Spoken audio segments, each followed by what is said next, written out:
Halo teman-teman, kembali lagi dengan saya Lutfi Aditya Wijaya dari Politeknik Industri Atmi Cikarang, bidang studi teknologi rekayasa mekatronika.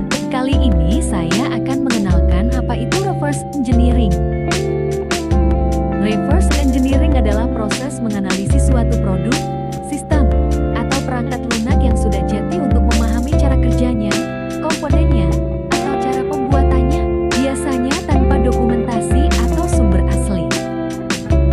Tujuan reverse engineering.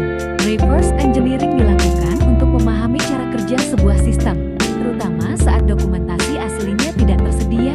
Proses ini juga berguna untuk memperbaiki, memelihara, atau bahkan memodifikasi produk yang sudah ada.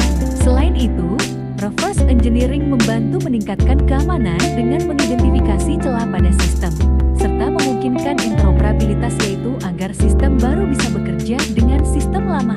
Reverse engineering sering menjadi penyelamat saat kita ingin memahami teknologi lama, memperbaiki sistem tanpa dokumentasi, atau menciptakan inovasi dari produk yang sudah ada.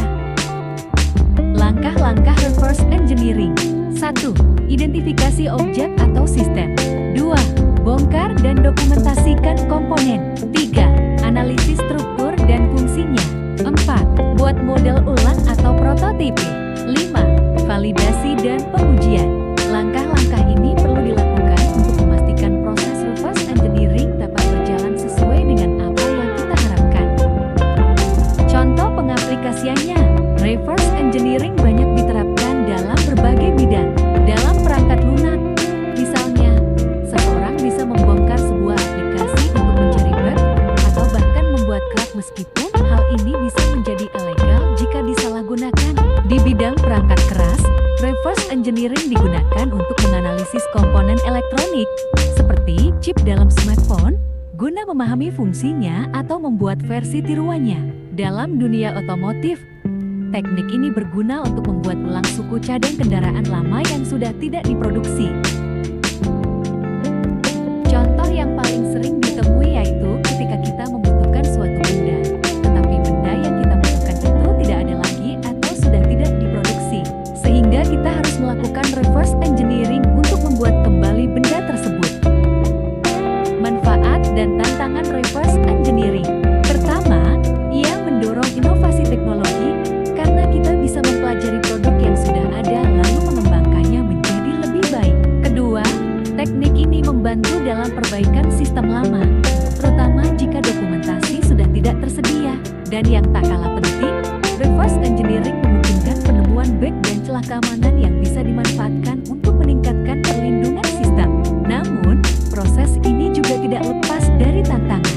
Reverse engineering seringkali melibatkan kompleksitas teknis yang tinggi, serta membutuhkan waktu dan biaya yang tidak sedikit. Selain itu, ada pula isu hukum dan etika yang harus diperhatikan, karena tidak semua aktivitas reverse engineering diperbolehkan secara legal.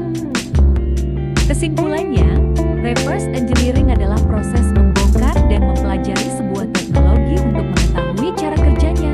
Dengan cara ini, kita bisa menciptakan inovasi baru, memperbaiki sistem lama, atau meningkatkan keamanan dari perangkat atau program yang kita gunakan.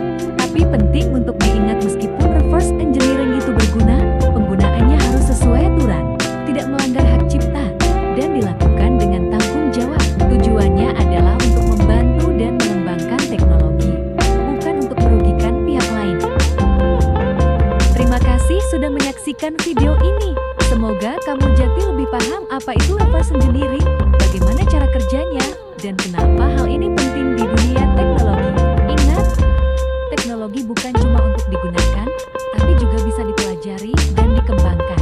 Kalau kamu tertarik dengan topik teknologi lainnya, jangan lupa like, subscribe, dan tinggalkan komentar ya. Sampai jumpa!